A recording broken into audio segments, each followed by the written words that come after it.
Ser Podcast. Las 8 de Hoy por Hoy en Ser Podcast. Todo lo que pasó ayer, todas las emociones que vivimos aquí en Valencia pueden repasarse esta mañana a partir de los sonidos que escuchamos en el funeral de Estado, con el mensaje de las víctimas. Porque mientras exista memoria, nunca habrá olvido. Y porque para nosotros lo más importante ahora mismo es que prevalezca la verdad, el respeto y la humanidad. Muchas gracias. Las inundaciones son en España el fenómeno natural que más muertes provoca. Pero no fue este fenómeno el causante de la catástrofe que hemos sufrido. Es quien omite su deber, a sabiendas de que su omisión puede suponer la pérdida de vidas humanas, quien comete el acto primigenio que deriva en sus muertes. No debemos dejar el rumbo de nuestra sociedad en manos de quienes nos alejen de ese concepto pleno de paz. El poder siempre ha sido nuestro y sé que unidos haremos justicia. Gracias. Fue la representante de las víctimas de Letour la que habló de la omisión de la responsabilidad durante su intervención en un funeral. Nayara perdió a su marido en Bétera. En mis sueños he intentado tantas veces salvarte, pero justo cuando estaba a punto de conseguirlo, me despertaba. Después de que hablaran las víctimas, habló el rey. Como es necesario seguir analizando las causas y circunstancias de la tragedia, con el fin de extraer con rigor y con serenidad las lecciones necesarias para mejorar nuestra capacidad de afrontar en el futuro otras catástrofes y evitar o minimizar en lo posible sus peores consecuencias. El rey, que junto a la reina saludó a las víctimas antes y después del funeral. Antes, en una sala en la que estaban los presidentes del Gobierno, del Congreso y del Senado, pero no estaba Carlos Mazón, al que las víctimas no querían allí, y al que, antes de que empezara ese funeral, cuando ya estaba sentado en su silla...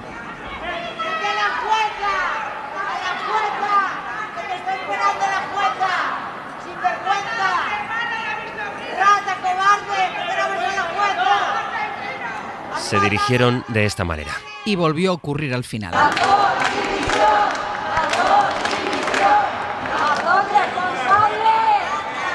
Con la indignación que expresaba una de las víctimas, se llama Carmina, estuvo anoche en Hora 25. Él nos ha estado durante un año sometiendo a una tortura psicológica diaria.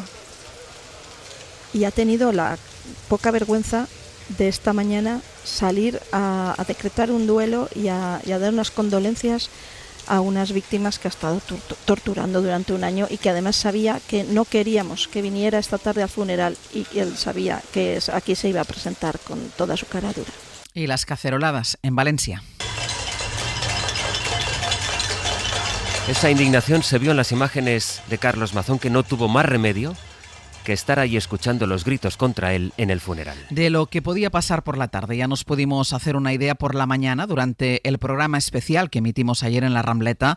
En esa edición de Hoy por Hoy, entre las 800 personas que había en el público estaba la presidenta de la Asociación de Víctimas, Rosa Álvarez, acompañada por otras víctimas. Y fue en ese especial donde conectamos en directo con la declaración sin preguntas que Mazón estaba haciendo en directo en el Palau de la Generalitat. Hace un año hubo cosas que debieron funcionar mejor. Tratamos de hacer lo mejor en una circunstancia inimaginable, pero en muchos casos no fue suficiente y hoy, de nuevo, debemos reconocerlo. Y mientras Mazón decidió que ayer era el día para lanzar este mensaje sin preguntas, ayer corrió de teléfono en teléfono la imagen de Rosa Álvarez, llevándose las manos a la cabeza entre el público del programa, mientras escuchaba precisamente palabras como estas de Mazón, literalmente llevándose las manos a la cabeza. Mejor. Hoy no es el día Se fue por la mañana en el programa especial de la SER. Luego Mazón se encontró de frente ya con la reacción de las víctimas. Sastre, buenos días. Buenos días, Barceló. Hoy por Hoy Noticias. Ser Podcast. Hola, muy buenos días. Ayer fue un día de muchas emociones con el primer aniversario, pero hoy ya es el día después y la pregunta es si el golpe de realidad al que Mazón no tuvo más remedio que enfrentarse puede cambiar las cosas a partir de aquí. En Radio Valencia con nosotros Julián Jiménez, buen día. Buen día. Mazón de momento aguanta la presión. No hay señales de que el presidente valenciano vaya a dar un paso a un lado. Este jueves, de hecho, retoma con normalidad su agenda. Asiste a la apertura del Congreso de Cooperativas Agroalimentarias de la Comunitat. Después presenta el el plan de inversiones de FGV, de Ferrocarrils de la Generalitat, pero es que a medio plazo, en concreto la semana que viene, tiene previsto una nueva remodelación del gobierno valenciano forzada por la marcha anunciada de Gampampols, y a las pocas horas estaba previsto que viaje a Londres en una delegación institucional. Sin olvidar que estos días, además, está negociando un acuerdo con Vox para el presupuesto del año que viene, así que no hay, por tanto, señales de que el presidente vaya a abandonar el cargo tras lo vivido ayer. Seguimos y ampliamos en el Alberto Julain. Hasta ahora. Hasta ahora. Hoy por hoy noticias. Ser Podcast. Lo que vimos ayer en Valencia seguirá marcando el debate político esta mañana, en la que la otra cita clave estará en el Senado, con la comparecencia que el PP puso para esta misma mañana, apenas unas horas después del funeral de Estado, que es la comparecencia de Pedro Sánchez en la comisión que investiga el caso Koldo. Ya ayer Feijóo tenía previsto preguntar a Sánchez por eso, por esa comisión, por el caso Koldo, en la sesión de control. Tenía previsto hacerlo y, de hecho, lo hizo. ¿Piensa decir la verdad mañana en la comisión de investigación del Senado o va a seguir haciendo de Pedro Sánchez? Creo, señorías, que hoy no es el día. Hoy es el día de las víctimas de la Dana y ya tendremos ocasión de hablar de estas cuestiones y de otras muchas. Yo voy a seguir cumpliendo mi deber y mi deber es distinguir la verdad de la mentira. Seguimos sin saber qué senador del PP preguntará a Sánchez, pero sí sabemos que esta es la gran oportunidad dentro de la estrategia del PP para centrar en Pedro Sánchez todo el foco. Guillermo Lerma, buenos días. Buenos días. El Gobierno asume que la de hoy no será una comparecencia fácil para el presidente, en un formato que no es el habitual, pregunta-respuesta y sobre asuntos a los que suele dedicar poco tiempo en las sesiones de control, como son los casos de corrupción que salpican a su gobierno o la investigación sobre la actividad profesional de su mujer. Hoy los grupos tienen 50 minutos para pedirle explicaciones y Sánchez está obligado a decir la verdad, también a ceñirse a los asuntos para los que ha sido convocado, todo controlado por un senador del Partido Popular. La Moncloa se ha preparado para una comparecencia que dan por hecho va a ser dura y sucia, mientras que los de Feijóo confían en poder acorralar al presidente y demostrar que estaba al tanto de lo que hacían Ábalos y Cerdán. Creen que la mera citación del jefe del Ejecutivo, el primero que va a acudir en activo a una comisión de investigación, será demoledora. En el equipo del presidente aseguran que llega respaldado por la documentación presentada esta semana en el Supremo, que, insisten, desmiente la existencia de una presunta caja B en la sede de Ferraz. Ayer precisamente declaró en el Supremo el exgerente y una trabajadora del PSOE. Se constató el papel de Koldo en el cobro del dinero en efectivo y quedaron varias preguntas en el aire. Isabel Vega, buenos días. Buenos días. La declaración de los testigos sirvió para despejar el descuadre que apuntaba la UCO, porque confirmaron que además de compensar gastos a Koldo García y a Ábalos, se hacían reintegros por cuenta de la Secretaría de Organización. Pero la gestión de estos pagos abrió nuevas incógnitas. El magistrado Leopoldo Puente llamó la atención varias veces ante el exgerente del PSOE sobre la falta de control de esos gastos. Se abonaban en metálico y de forma conjunta sin comprobar quién había pagado cada cosa o si los recibos eran reales. Además, esos tickets los presentaba Koldo García, que luego recogía el dinero o mandaba a su mujer a por el sobre a la sede. Y eso que, como hizo notar el jefe de anticorrupción, Alejandro Luzón, al interrogar a la trabajadora de Ferraz, Koldo no tenía despacho allí. Queda también por saber de dónde salían las chistorras, esos billetes de 500 euros de los que hablaba Koldo García. El exgerente y la trabajadora aseguraron que no usaban billetes de ese valor para compensar los gastos del personal del PSOE.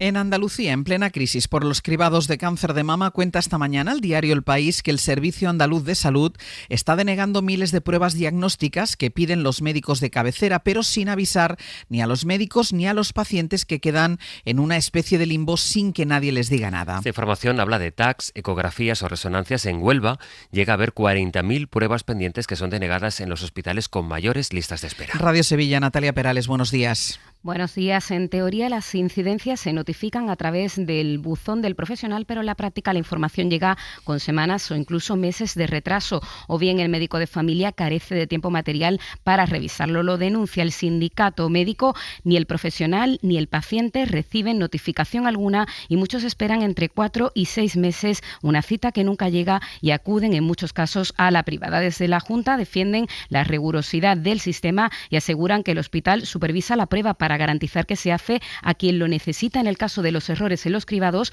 la portavoz de Sanidad del PSOE en el Parlamento, Ángeles Prieto, ha denunciado que recibió una carta del SAS para hacerle un cribado de cervix pese a que se extirpó el útero hace 25 años. La Junta, en este caso, justifica esta incidencia en que incluye en el sistema a todas las mujeres intervenidas parcial o totalmente para no dejar a ninguna fuera. Ayer se reunió el consejero de Salud con la asociación AMAMA. El consejero Antonio Sanz dice que fue fructífera y AMAMA, la presidenta Ángela Claverol, dice que quiere hechos. Y además, en la agenda de hoy también termina la consulta de Junts a sus bases, con la que todo apunta. Se va a refrendar la decisión de romper con el PSOE. Nadie espera una sorpresa en ese sentido, aunque sigue sin estar claro cuáles van a ser las consecuencias prácticas de esa ruptura que decidió por unanimidad la dirección de Junts en Perpiñán. Y además, las 3 eléctricas titulares de la central de Almaraz tienen previsto formalizar hoy su petición de prórroga. Hoy por hoy noticias. Ser Podcast.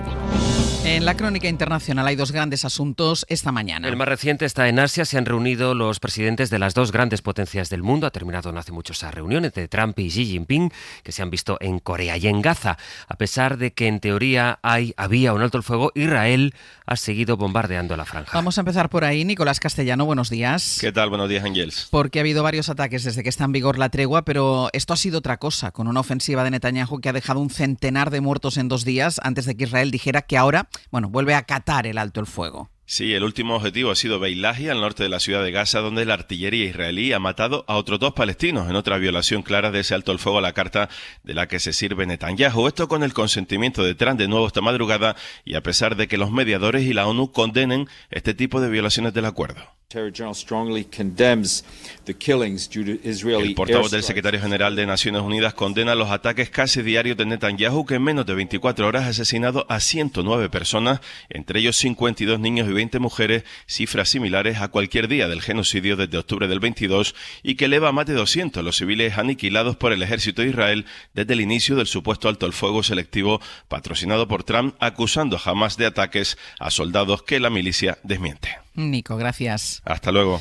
Y a la cumbre entre Trump y Xi Jinping con la guerra arancelaria de fondo. Pablo Morán, buenos días. Hola, Ángels, buenos días. A esto se ha sumado la tensión entre Trump y Putin con pruebas nucleares incluidas. Sí, en pocos días han pasado de tantear una cita a las amenazas nucleares. Trump se ha sumado al carro esta noche, minutos antes de su reunión con Xi Jinping. Ha ordenado reanudar de inmediato pruebas del arsenal nuclear norteamericano.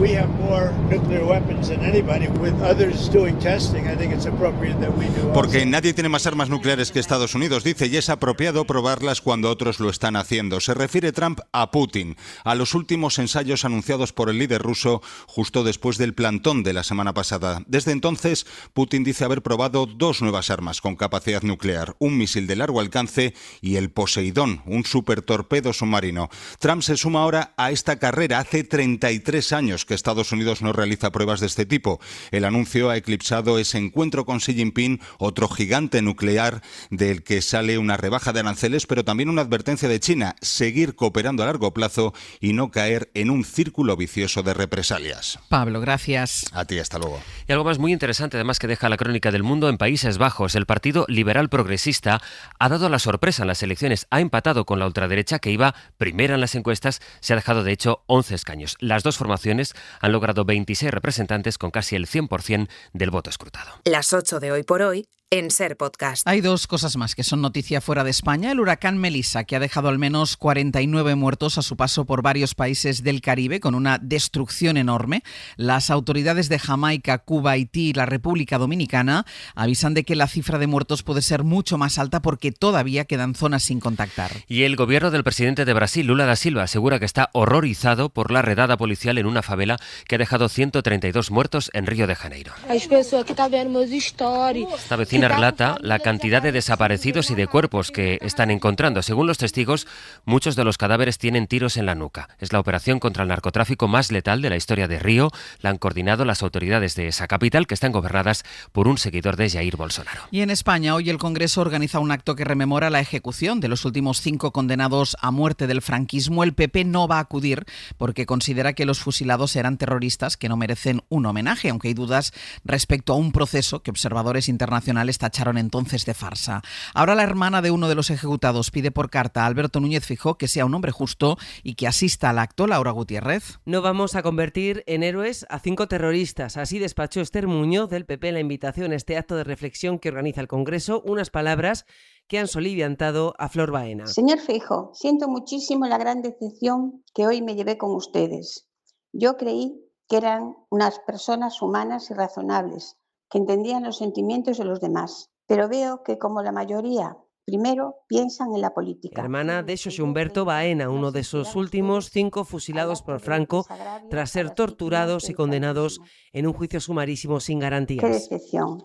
Pensamos que era un hombre justo. Le pido, por favor, que recapacite. Y esa señora Esther, que no vuelva a llamarle terrorista. Flor ha escrito esta carta al líder del PP, decepcionada, dice, por avalar las declaraciones de su portavoz. De momento, nadie en Génova le ha respondido.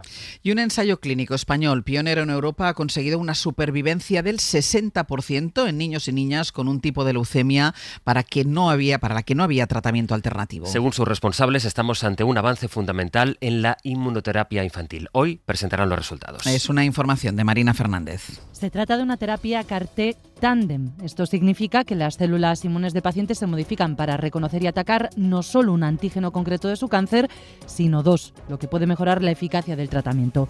La han desarrollado y probado en la unidad CRIS de terapias avanzadas en cáncer infantil del Hospital de la Paz, donde hoy mismo van a presentar los resultados que desde esa fundación califican como sin precedentes, porque han conseguido la supervivencia de 6 de cada 10 pacientes pediátricos con leucemia linfoblástica aguda de células B, niños y niñas que habían recaído y no contaban ya con otra opción de tratamiento, pero que en el 60% de los casos han respondido bien a esta nueva terapia. Casi 2 años después de recibirla, de hecho, algunos de los participantes en el ensayo siguen totalmente libres de enfermedad. Para no perderte ningún episodio, síguenos en la aplicación o la web de la SER, Podium Podcast o tu plataforma de audio favorita.